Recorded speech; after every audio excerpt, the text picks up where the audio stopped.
जय हिंद। आपका स्वागत है आपके अपने YouTube चैनल बिनौटी टीचिंग सेंटर में। तो आज हम लोग उपस्थित हैं अपने केमिस्ट्री के इस सप्ताह के दूसरे क्लास में। Welcome to all guys in your second class of the week of chemistry.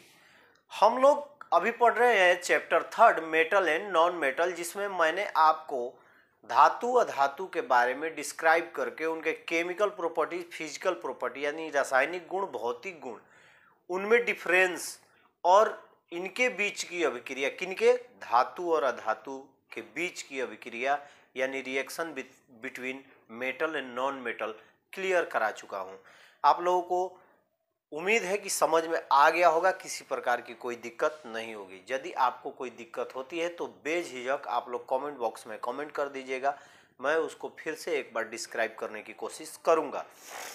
जो भी इस चैनल को पहली बार देख रहे हैं, चैनल को सब्सक्राइब करेंगे तथा जो सब्सक्राइब कर लिए हैं ज़्यादा से ज़्यादा चैनल को सर्कल में शेयर करेंगे और लाइक भी वीडियो को करते जाएंगे। चलिए हम लोग आज बात करेंगे इलेक्ट्रॉनिक विन्यास। मैंने आपको जब पढ़ाया था कल क्लास में, मेटल एंड नॉन मेटल्स आपस में रिएक्ट करते हैं तो आयनिक यौगिक बनाते हैं, तथा non metals and non metals यानी अधातुएं अधातुओं के साथ परस्पर संयोग करके सह संयोजक यौगिक बनाती है। तो उनको पढ़ने के पहले, that means covalent compounds and ionic compounds को पढ़ने के पहले सबसे पहले हम जानेंगे इलेक्ट्रॉनिक विन्यास क्या होता है, इलेक्ट्रॉनिक कॉन्फ़िगरेशन क्या होता है। तो सीधी सीधी भाषा में कहा जाए ताकि आपको डायरेक्ट समझ में आ जाए, तो परमाणुओं में उपस्थित इलेक्ट्रॉनों को समुचित व्यवस्था के साथ उनके कक्षाओं में वितरण करने की जो प्रक्रिया है उसी को हम लोग क्या कहते हैं, उसी को कहा जाता है इलेक्ट्रॉनिक विन्यास। यानी परमाणुओं में जो भी इलेक्ट्रॉन होते हैं उनको उनकी निश्चित कक्षाओं में रखने की जो प्रक्रिया होती है उसी को हम लोग कहते हैं इलेक्ट्रॉनिक विन्यास। यानी जो भी इलेक्ट्रॉन होते हैं उनको कहाँ रख दिया जाता है, ऑर्बिट्स, कक्षाओं में रख दिया जाता है। परमाणुओं में उपस्थित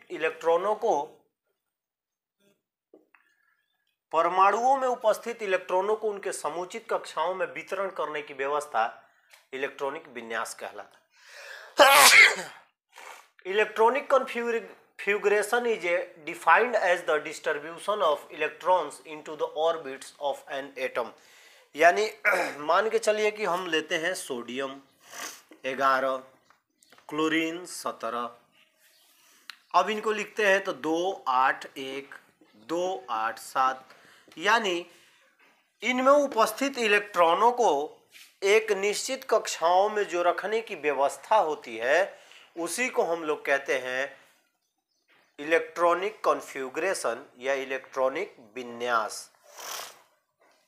तो चलिए किस प्रकार हम तय करते हैं कि इलेक्ट्रॉनिक विन्यास में किन किन कक्षाओं में कौन कौन से या कितने इलेक्ट्रॉन रखेंगे। तो कक्षाएं यदि मान के चलिए हमारा है KLMNO, इसका सूत्र होता है, फॉर्मूला होता है, याद करके आप लोग लिख लीजिएगा। फॉर्मूला इसका होता है 2n², जहां n बराबर कक्षाओं की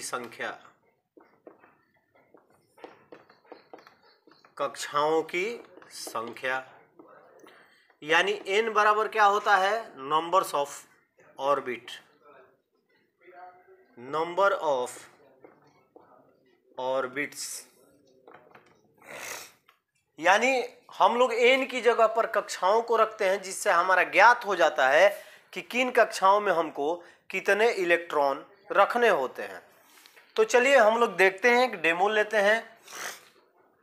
2n², तो n की जगह पर मान लिए 1, तो 1 का होल स्क्वायर, तो हो जाएगा 2 × 1 बराबर 2। यानी पहली कक्षा में हम लोग 2 इलेक्ट्रॉन रख सकते हैं। जब दूसरे की बात आएगी तो 2n बराबर रख लिए 2, तो हो जाएगा 2 × 4 = 8। तीसरे कक्षा n बराबर 3 मानते हैं, तो 2 × 3 का होल स्क्वायर, तो कितना हो जाएगा, 2 × 9 = 18। यानी ये हो गया कि K में हम लोग 2 रखेंगे, L में 8 रखेंगे, M में 18 रखेंगे। ऐसे करके आप तय कर सकते हैं कि कक्षा 1 में कितने इलेक्ट्रॉन रहेंगे, कक्षा 2 में कितने रहेंगे, कक्षा 3 में। इसका फॉर्मूला क्या होता है, 2n² इलेक्ट्रॉनिक विन्यास का। जब आप इंटर में जाएंगे तो उस समय पढ़ेंगे कक्षा उपकक्षा यानी ऑर्बिट सब ऑर्बिट। तो ये आपके बहुत ही महत्वपूर्ण क्वेश्चन है इलेक्ट्रॉनिक विन्यास। इसका सूत्र होता है 2n² यानी कक्षाओं की संख्या। इस प्रकार हम तय करते हैं कि किन कक्षाओं में कितने इलेक्ट्रॉन रह सकते हैं। तो जैसे मान के चलिए, ये तो आप लोग समझ गए होंगे कि कैसे हम लोग कक्षाओं में इलेक्ट्रॉन को पुट करेंगे। तो हमारे पास कोई एक हम ले लेते हैं, कोई भी एक एलिमेंट्स या एटम्स। तो एटम्स लेते हैं हम कोई भी, क्लोरीन 17। अब हमको पहली कक्षाओं में कितना रखेंगे, 2, दूसरी कक्षाओं में 8, तीसरे में हम 18 रख सकते हैं, लेकिन हमारे पास बचा कितना है ये देखेंगे। हमारे तीसरे कक्षा की मैंने आपको अभी सूत्र पे निकाल के दिखाया कि जब n बराबर हम 3 मानते हैं, n = 3, तब हम इसको निकालेंगे तो हो जाएगा हमारा 2 × 9 = 18। यानी हमारे तीसरे कक्षा की क्षमता कितनी है, 18 इलेक्ट्रॉन पुट कर सकते हैं। लेकिन हमारे पास जो एलिमेंट्स है उसमें देखेंगे कि पहले में 2 रख लिए, पहले में पुट किए 2, सेकंड में पुट किए 8, यानी 8 और 2 10 हो गए, बच गया कितना, 7। तो थर्ड में हम क्या करेंगे, 7 को पुट कर देंगे। तो ये आपका इलेक्ट्रॉनिक विन्यास में जो भी आपको एटम्स मिलेंगे उनमें जो इलेक्ट्रॉन की संख्या होगी यानी नंबर्स ऑफ इलेक्ट्रॉन्स किस प्रकार वितरण कक्षाओं में करना है, वो इस सूत्र यानी 2n² द्वारा किया जाता है। ये फॉर्मूला होता है जहां n = कक्षाओं की संख्या यानी नंबर ऑफ ऑर्बिट। उम्मीद है आप लोगों की क्लियरिटी हो गई होगी कि इलेक्ट्रॉनिक विन्यास क्या कहलाता है और उस किसी भी एटम्स को के इलेक्ट्रॉनों को किस प्रकार हम ऑर्बिट में रखते हैं। तो चलिए इसको नोट कर लीजिए। नोट करने के बाद आगे की चर्चा करते हैं।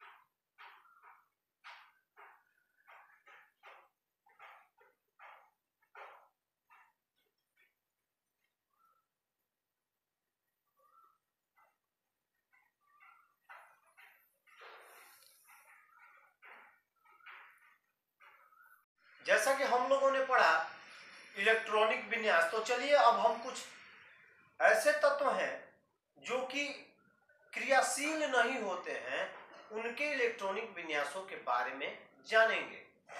आप लोगों को देखिए एक टेबल दिख रहा होगा नीचे, उसमें लिखा हुआ है कि उत्कृष्ट गैसों के इलेक्ट्रॉनिक विन्यास यानी electronic configuration of noble gases. आखिर उत्कृष्ट गैस होते क्या है, वैसे गैस जिनके अंतिम कक्षाओं में 8 इलेक्ट्रॉन उपस्थित होते हैं यानी वो अपने अस्थायित्व को प्राप्त कर लेते हैं, वो किसी से अभिक्रिया नहीं कर पाते हैं। यही कारण है कि उन्हें उत्कृष्ट गैस कहा जाता है, नोबेल गैसेस कहा जाता है। यानी the number of electron is a balance is 8, it is suitable and not reactful with all elements. वो किसी भी तत्व हो, यौगिक हो या अधातु हो, धातु हो, मेटल हो, नॉन मेटल हो, ये किसी के साथ अभिक्रिया नहीं करते हैं। तो चलिए इन उत्कृष्ट गैसों के एक बार इलेक्ट्रॉनिक विन्यास को देख लेते हैं ताकि आप लोगों को किसी प्रकार की कोई दिक्कत न हो। तो हीलियम है, ये एक्सेप्शन आता है, इसका इलेक्ट्रॉन की संख्या 2 ही होती है, तो 22वीं कक्षा में अंत में इलेक्ट्रॉन 2 ही रहता है। नियोन होता है, इसका 10 होता है और 22वीं कक्षा में इलेक्ट्रॉन की संख्या 8। जब इसको कक्षाओं में तोड़ते हैं तो 2 और 8। आर्गन है 2 8 8 यानी 18 होता है, अंतिम कक्षा में इलेक्ट्रॉन की संख्या 8। क्रिप्टन होता है, इसको भी जब हम कक्षाओं में तोड़ते हैं तो 22वीं कक्षा में यानी आखिरी कक्षा में जो देखते हैं 8 इलेक्ट्रॉन होते हैं। जेनॉन जो होता है 2 8 18 18 8, यानी इसके भी अंतिम कक्षा में 8। आप लोग देख रहे हैं ये बाह्यतम कक्षा में इलेक्ट्रॉन की संख्या है। इसी से तय होता है कि ये किसी से अभिक्रिया करके धनायन बनाएगा या ऋणायन बनाएगा, यानी पॉजिटिव आयन बनाएगा कि निगेटिव आयन बनाएगा। यदि इसके कक्षाओं में 8 इलेक्ट्रॉन हैं तो किसी से अभिक्रिया नहीं करेगा, क्योंकि वो अस्थाई है। परमाणुओं का एक नेचर होता है कि अपने कक्षाओं में 8 इलेक्ट्रॉन को पूरा करने की प्रवृत्ति होती है। यही कारण है कि वो इलेक्ट्रॉन का या तो त्याग करते हैं, नहीं तो ग्रहण करते हैं। इलेक्ट्रॉन को एक्सेप्ट करेंगे या उसको अपने से एग्जिट करेंगे, ताकि उनके अंतिम कक्षा में 8 इलेक्ट्रॉन हो जाए। जब उनके अंतिम कक्षा में 8 इलेक्ट्रॉन हो जाते हैं तो वो किसी से अभिक्रिया नहीं करते, वो अपने आप को अस्थाई बना लेते हैं। क्या बना लेते हैं? अस्थाई बना लेते हैं।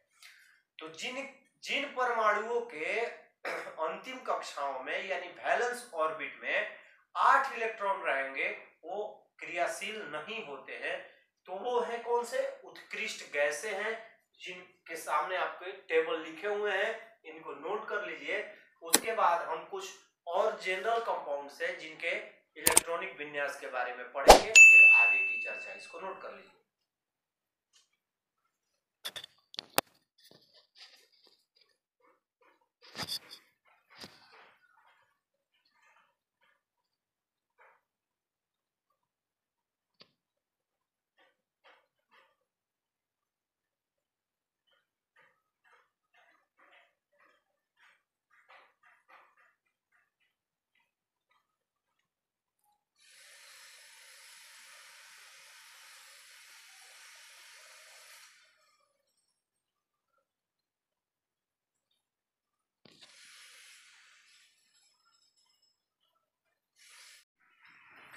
चलिए, तो हम लोग अब देखेंगे, आपको दिखाई दे रहा होगा कि कुछ तत्वों के इलेक्ट्रॉनिक विन्यास में लेके आया हूं। पहले आपको उत्कृष्ट गैसों का इलेक्ट्रॉनिक विन्यास मैंने पढ़ाया। उम्मीद है आप लोगों को समझ में आ गया होगा। यह भी आपको समझ में आ गया होगा कि यदि हमारे पास परमाणु संख्या है तो उसको किस प्रकार इलेक्ट्रॉनिक विन्यास में कन्वर्ट करेंगे। तो सीधी सीधी बात है कि चलिए कुछ देखते हैं जो मोस्ट इंपॉर्टेंट एलिमेंट्स है जिनका हम लोग ज़्यादातर यूज करते हैं, उनके बारे में, उनके इलेक्ट्रॉनिक विन्यासों को हम किस प्रकार लिखते हैं। तो देखिए आपके सामने कुछ तत्वों के इलेक्ट्रॉनिक विन्यास, electronic configuration of some elements. यहाँ लिखे एलिमेंट्स, परमाणु संख्या यानी एटॉमिक नंबर, कक्षा यानी सेल KLMNOPQ, बाह्यतम कक्षा में इलेक्ट्रॉन की संख्या, numbers of electron in external shells or valence shell, यानी बाह्यतम कक्षा में इलेक्ट्रॉनों की संख्या कितनी होगी। सोडियम 11, तो इसको जब रखते हैं तो 2 8 1, अंत में 1। मैग्नीशियम 12 2 8 2, यानी अंतिम कक्षा में 2। एल्युमिनियम 13 यानी 2 8 3 यानी 3। कैल्शियम 20 2 8 8 2, अंतिम कक्षा में 2। कार्बन यानी 6 2 और 4 में तोड़ते हैं यानी डिस्ट्रीब्यूट करते हैं, बाह्यतम कक्षा में यानी बैलेंस सेल में हो जाएगा 4। नाइट्रोजन 5 यानी 2 और 3, अंत कक्षा में हो जाएगा 3। ऑक्सीजन 8, ये आपका हो जाएगा 2 और 6 यानी 6। नाइट्रोजन 7 होता है शायद, नाइट्रोजन 7 होता है।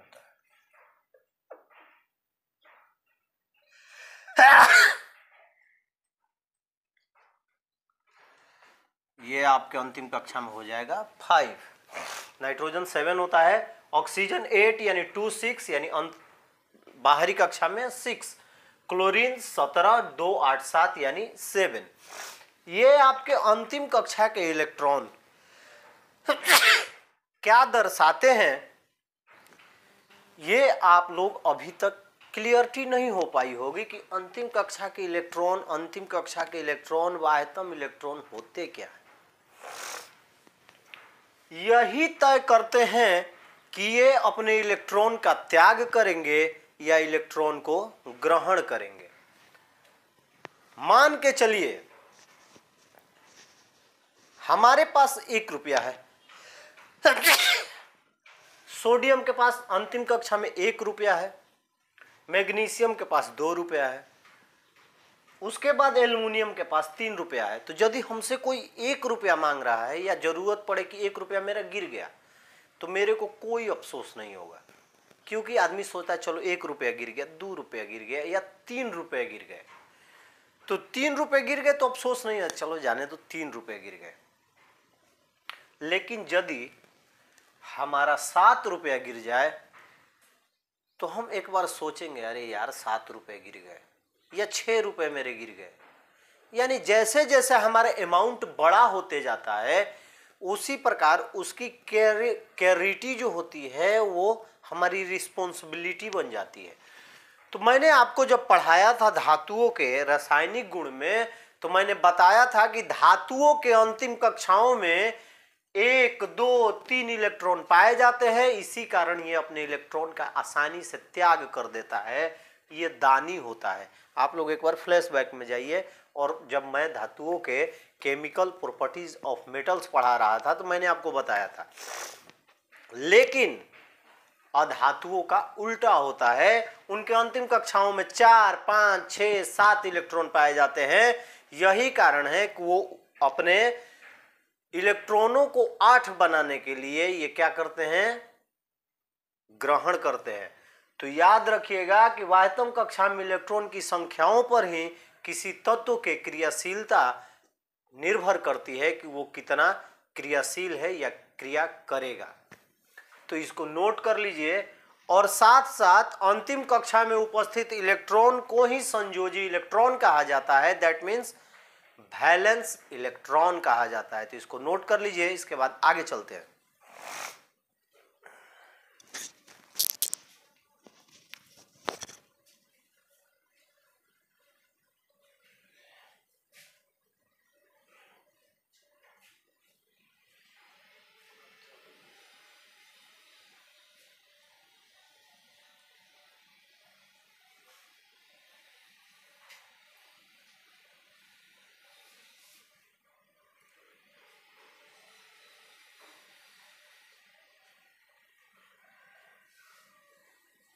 चलिए अब हम बात करते हैं अपने अगले टॉपिक के बारे में। तो संयोजी इलेक्ट्रॉन होते क्या हैं। कोई भी एक एलिमेंट्स लेते हैं, Cl17 2 8 7, सोडियम 11 2 8 1, मैग्नीशियम 12 2 8 2। आखिर संयोजी इलेक्ट्रॉन कहेंगे किसे, यानी किसी परमाणु के बाह्यतम कक्षा में उपस्थित इलेक्ट्रॉन की संख्या को उस परमाणु का संयोजी इलेक्ट्रॉन कहा जाता है। संयोजी मतलब क्या होता है, संयोजन करना, जो खुद को या तो जोड़ता हो या तोड़ता हो। देखिए क्लोरीन और ये हो गया सोडियम, इसके अंतिम कक्षा में 1 इलेक्ट्रॉन, ये हो गया क्लोरीन, इसके अंतिम कक्षा में 7 इलेक्ट्रॉन।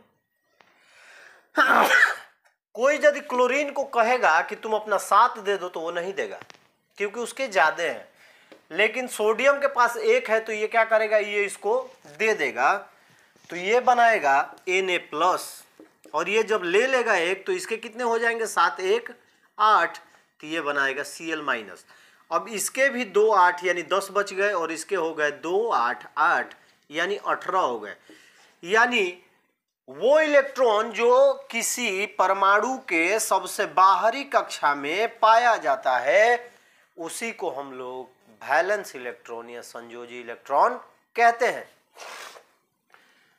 किसी भी परमाणु के बाह्यतम कक्षा में उपस्थित इलेक्ट्रॉन को उस परमाणु का संयोजी इलेक्ट्रॉन कहा जाता है। The electron present in the outer most orbit of the any atom is called the valence electron of the atom.